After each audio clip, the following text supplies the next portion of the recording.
তুমি কি জানো ভারতে এমন এমন 5টি জায়গা আছে যেখানে গেলে তোমার মনে হবে আমি স্বর্গে চলে এসেছি। 1 নাম্বার কাশ্মীরের গুলমার্গ, বরফে ঢাকা পাহাড়, পাইন বন আর গন্ডোলা, যেমন ছবিতে দেখি তেমনই বাস্তবে। 2 নাম্বার মেঘালয়ের চেরাপুঞ্জি, তোমরা হয়তো সকলের নাম শুনেছ।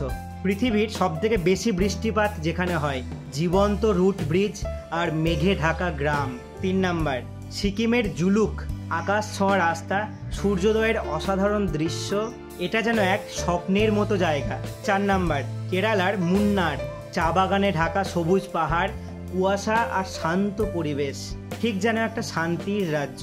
এবং 5 নাম্বার যেটা আমার সবথেকে ফেভারিট, আন্দামান দ্বীপপুঞ্জ, নীল জল, সাদা বালি এবং প্রবাল প্রাচীর, যেন সমুদ্রের বুকে স্বর্গ। ভ্রমণের জন্য আর বিদেশ যেতে হবে না, ভারতেই রয়েছে হাজার রঙের স্বর্গ। তুমি কোন জায়গায় যেতে চাও কমেন্টে জানাও, আর এই ভিডিওটি শেয়ার করো তোমার ট্রাভেল লাভার বন্ধুদের সঙ্গে।